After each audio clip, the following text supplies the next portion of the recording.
Good morning, Chris. Good morning, Zoe. Good morning to everyone listening. And beautiful day today with the sun shining. So, Chris, how do you keep happy? I know you're always smiling and you're always cheerful. And I've never heard you say a bad word about anyone. Well, I won't preempt this talk I'm going to do, but basically it's about your state of mind, your consciousness, what is important to you. Oh, well, I'm very eager to hear. Good. Thank you. I'm sure we'll enjoy it. Okay. Well, yeah, thank you very much for coming along and being with us this morning for this talk. I think it's an extremely important topic, actually, especially these days with natural disasters and viruses and things flying around. Why people are happy is a very interesting topic. I've been to quite a few third world countries, and it's interesting to watch, especially young children, in circumstances where they basically have nothing. They have no clothes. Pretty well, a lot of them don't have much of a roof over their head, but they're all there, very happy, laughing, and so forth. So you ask yourself the question, well, how can that be? They have nothing really compared to what we actually have. Even, people like those who are afflicted with Down syndrome, they're some of the most happy people I've ever met. Their problems don't seem to worry them at all. Obviously, we seem to, well, not all of us, but a lot of people seem to try and look outside themselves for happiness, material goods, or satisfy their egos, or power, money. All these things which are external to us come and go. They don't continue on. So it's a bit like a yo-yo, we're up and down with what actually is happening outside us. And that shouldn't be the case because that's really external to us. It's not really us. But we're all human beings, right? So we have feelings.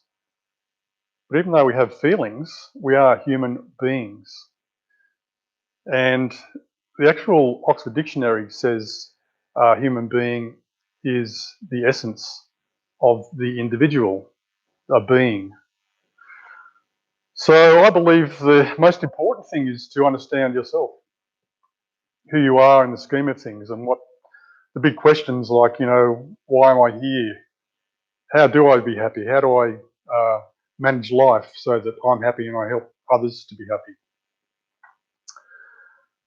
So there's interesting thoughts that lots of people have on happiness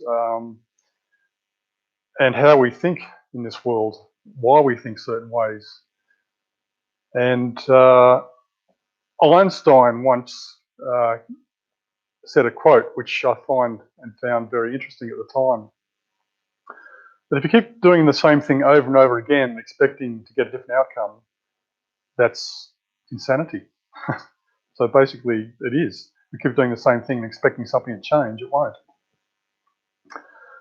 You may have heard of Eckhart Tolle, a well-known philosopher of our time.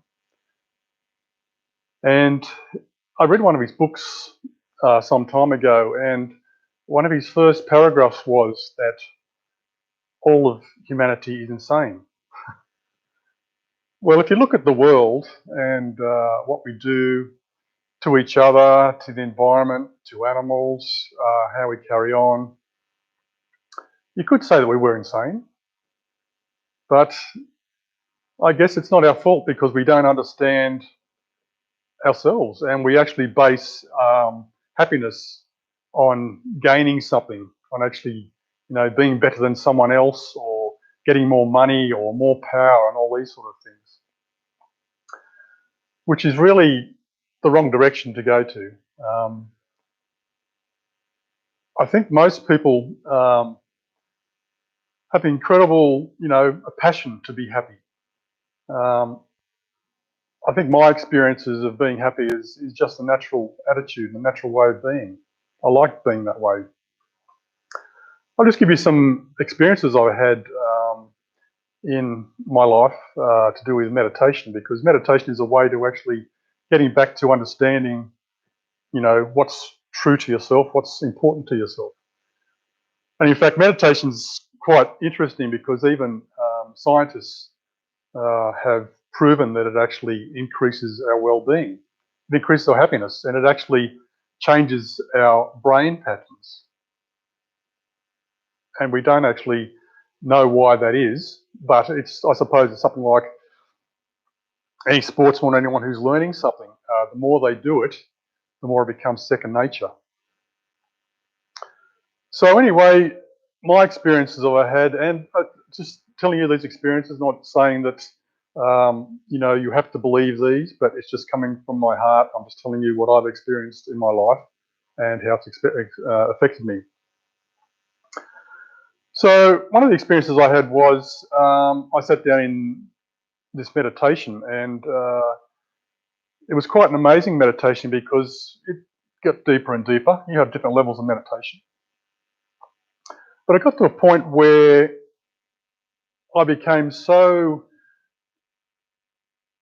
involved in that sort of state of being that, you could even say the word blissful, I suppose, that I was so happy and so blissful, it wouldn't have mattered if I'd stayed in that state forever. Now, that's quite interesting because I like to actually get out and do things. I like to be an outdoors person, enjoy the environment and socialising and all this sort of thing. But it wouldn't have mattered if I'd stayed in that state because I was so happy. It was amazing just to be in that state. Nothing mattered if nothing else continued after that. So it was quite interesting that that occurred. And another experience I had was of when I had this meditative experience, I had this incredible love and compassion coming towards me. And really, again, I'm just saying this, that it's an experience I had. I could feel that this was coming from outside me, that wasn't me producing it from my own mind. And a lot of people, when I tell them this, they say, oh, no, you've just, produced it yourself with your own thoughts. But I felt like it was coming from outside.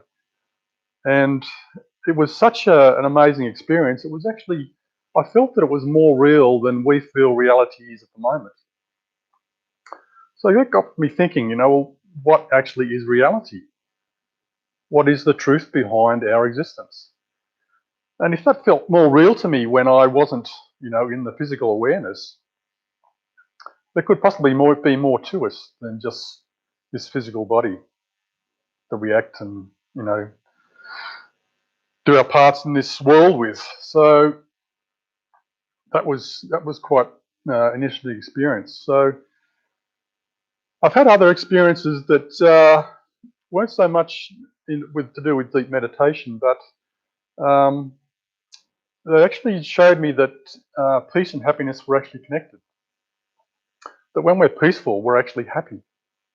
And it's a natural state of being because we want to be like that. We want to be peaceful. It makes us happy. So one experience I had was I was down at a place where they actually have horse riding, and I was just sitting down, and I was in a very peaceful state, a meditative state, you could say. But I was just sitting there and just looking at the environment, quite peaceful and lovely around me, and I just felt in a very peaceful state. And there was this dog running around, and he just came along and he sat in my lap. I thought, oh, that's quite nice. I must be in my state of being. I was just peaceful. And then a couple of minutes later, this horse came along and just put its head next to my shoulder. I thought, this is quite interesting. But I enjoyed it. But all I can put it down to is I was peaceful. If I was angry, I'm sure that wouldn't have happened. People talk about, vibrations and so forth. Whether you believe in these things, I don't know. But I believe that if you're in a certain state of being, that actually brings out a sort of a feeling or a vibration, and that affects others, people in the environment. So I'm sure that's what occurred. Another instance I had was when I was sitting on one of my balconies, and again, I was just in a nice, peaceful, happy state. And one of our local yellow robins came along and sat on the balcony next to me and started singing. And it was quite beautiful. They have a nice voice, as birds go. And then actually it just landed on my knee. Like I'm sitting now, just came along and sat on my knee and continued singing. And I thought, wow, that's incredible. And again, I just thought, well, that must be the state of being. I was peaceful, I wasn't moving and so forth. I've actually had an interesting experience once where we were down here in the garden doing a gardening retreat. And one of the girls here was just standing there, and it was Jessica, and everyone was quite peaceful, just gardening and in that meditative gardening state that we have down there. And there was a kookaburra there, and he was in the tree. He obviously saw that we were all standing around doing things, and he knew we were, much bigger than him, and if we wanted to, we could hurt him, which we didn't want to. But he flew down and landed on Jessica's head, which is amazing. You don't see that happen every day. It's quite an interesting experience that she had. So these are just experiences I've had with, being in that state of peace and happiness. Now, there's other interesting people that have had similar experiences, and I remember one I've always sort of thought, well, he must have been an amazing character. That was St. Francis of Assisi, which you've probably heard of, the patron saint of animals. And I read some stories about him, and he must have been an amazing character because some of the things that occurred, I mean, it was in the past, and you can't always believe everything you read these days, but a lot of these things were documented, and a lot of people actually with him that experienced these things that happened. A few of these things that occurred to him was once he was actually out in the the forest somewhere, and this fellow came up with a rabbit that he caught in a trap, and St. Francis looked at the rabbit and he said, "Be careful next time, don't get caught." And he released the rabbit from the trap. Nice to do that for the rabbit. The rabbit jumped down, got out of the trap. Assisi was apparently kneeling down, and instead of the rabbit running away, it came up and jumped in his lap. Now, again, I don't know if this is true, but these stories are apparently documented. So anyway, he just, got the rabbit, put it down. He started walking off, and the rabbit followed him. So eventually, he had to get one of his followers or helpers to take the rabbit into the forest and let it go, which worked that time. Now, this is quite a few experiences you had in this, this life you had, and it happened with birds. You could walk up to birds and they didn't fly away, and all sorts of things. Another one was with a wolf that was terrorising a town, Gubbio, which is interesting because Gubbio, we actually have a retreat centre, one of these retreat centres in Gubbio in Italy as well. And apparently there was a wolf there that was terrorising the local people, and not just killing the local dogs and things, but it was actually attacking the people. And they didn't want to go outside the town. They got so scared. So St. Francis said, well, listen, I'll go out there and I'll have a chat to the wolf and see what we can do. So he actually went out there, and a few of the local villagers went with him. Some of them actually turned back because they were too scared. But they actually found this wolf eventually, and it growled at him, but he got closer and it sort of seemed to calm down a little bit. And he went up to it and he started talking to it. Not that wolves can understand your language, obviously, but it must have been his demeanour and his peaceful attitude or something. He just sat down and the wolf came up to him, put his hand out, and the wolf put his paw in his hand. And anyway, the outcome was that he said to the wolf, he said, don't do this anymore. It's not really good. The people won't terrorise you anymore if you don't terrorise them. So what happened was that the wolf eventually stopped attacking the local dogs and so forth and the people, and the people started feeding it, and it became like a pet of the town. And eventually, after a few years, the wolf died of old age, and the people were very sad, very unlike what they were like in the first instance, where they were very angry at this situation, what the wolf was doing. So all these stories, you hear a bit. They're my personal experience as well, that what you do affects people, the environment, and everything. So it's quite amazing that your own demeanour can affect the environment and people out there. And I've had this experience. I believe that's true. So there's other things that we can do, I suppose, that make us happy. That they've done research and different, I suppose, talks to people about what makes them happy. And one of the main things that people said makes them happy is actually helping others. Is volunteering. It lifted them up because they were making other people happy, so it made them happy too. So there are lots of practical things that we can do to make ourselves happy too, not just by our own thoughts, but what we actually do practically in our lives. Because things do affect us externally. And food, again, is one of those things. Different types of food can affect us quite a bit. They actually bring our metabolism up, some types of food, and actually make us jittery or make our mind race and so forth. So it's quite important to think about these practical things as well as ourselves, about our own mind, how we think that affects others. Um, helping others, also obviously getting exercise, going out in the sun, enjoying things. But they are external things, but internally, if you can actually maintain that awareness of your essence, your being, as I was saying in the beginning, what we actually are, our original state of being, what we actually want to be, that's what's important, because it actually takes us through all these negative problems that we have in our lives. And it doesn't just help us. If we're in a good state of being, we can actually help others. And if we help others, they'll help others, because that experience they have, they may see something and they'll actually take something away from that and actually see that that actually will help their situation as well. I mean, if we help other people, they'll help other people. They could actually do different actions that actually help our environment. People get really quite down and out about the environment these days, what's actually happening to it. How many things we do to it that cause problems and bring about, the destruction and so forth. But I always believe that, there's always a reason for something. And there's that law of physics where the law of entropy, that things go from a high state of being to low, yes, but they always turn around. There's always that cyclic process too, that things can get better. And I always believe, always on the positive side, that things will get better. And again, medical scientists have actually proven that people that are in a better state of mind actually overcome health issues and depression and so forth much better than those who are in a negative state of mind. So there'll always be external influences. You shouldn't let them influence you. You should try and influence them.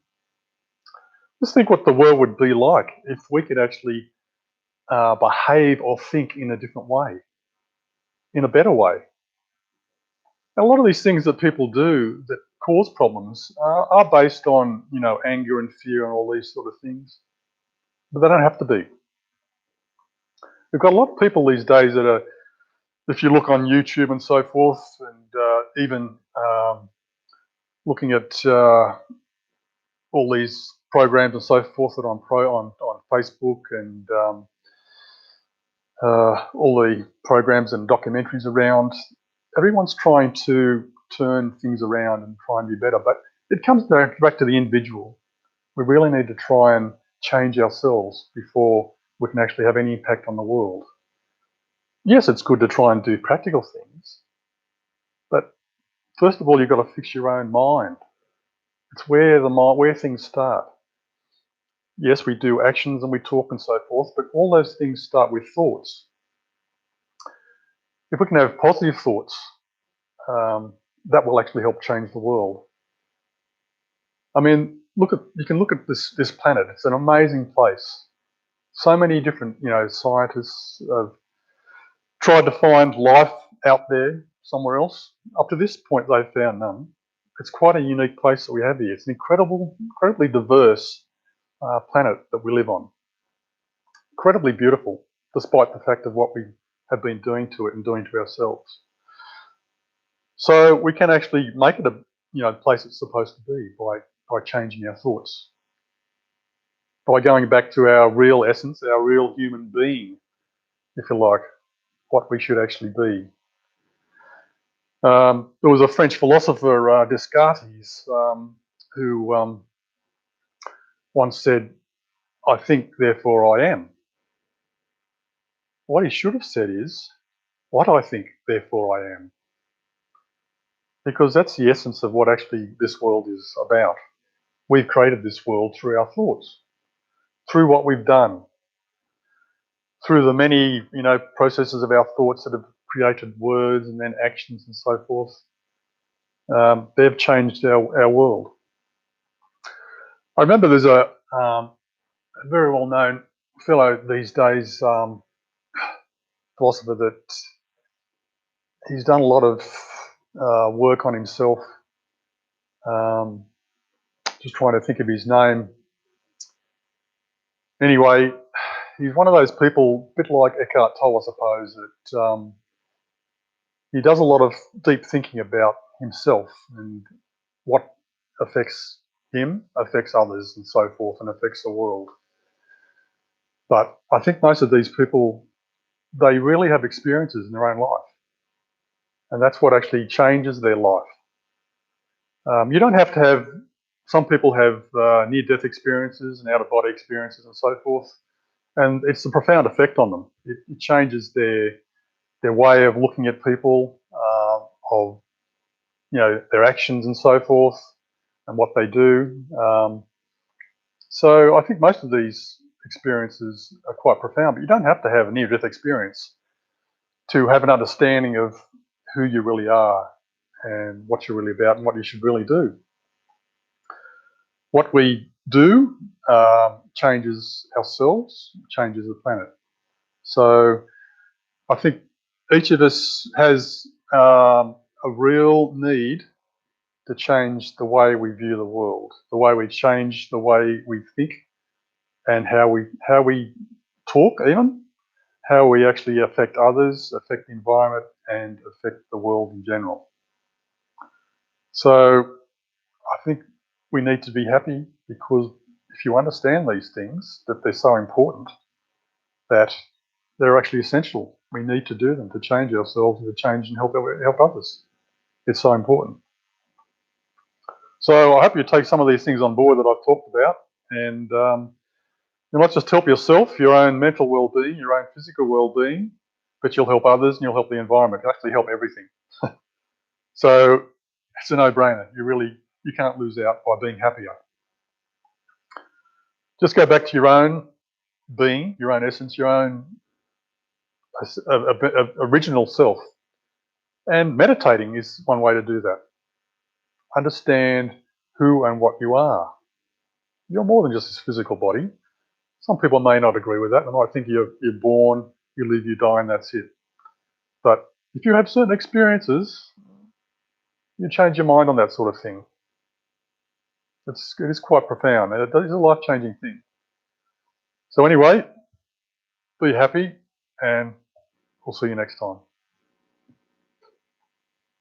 We'll actually have some meditation now. So if you go back, sit down if you're just standing, or if you want to actually just relax somewhere, we'll play some meditative music and just get into a peaceful state. As I was saying before, peace and happiness are quite closely linked.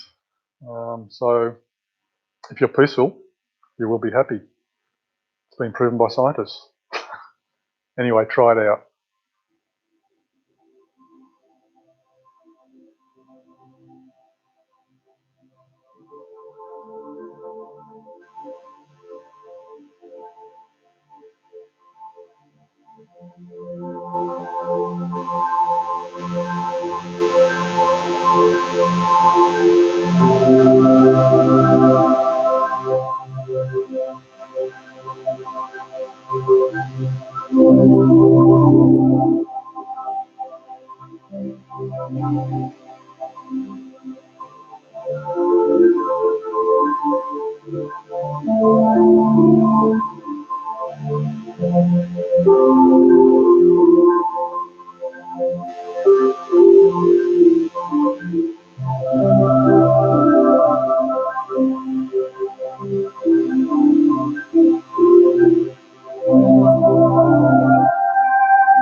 Thank you, Chris. Pleasure. Can I ask some of the listeners, they might be thinking, what were you thinking then when you were meditating? Well, I was actually recalling my deeper meditative experiences I've actually had. So I suppose, again, it's like, practicing going back to your experiences, and that brings about a thought, and then it brings about an experience. So understanding myself as, more than this physical body, that my original state of being is being peaceful, and again, associated with that, being happy. Yeah, that's good, because everyone's had some experience of being peaceful or happy, haven't they? And if they can just bring that up, they say nothing's more powerful than experience. It isn't. You can read so many books, but experience tells a story. Thank you so much, Chris. All right, pleasure. Thank you, everyone. And we'll see you tomorrow.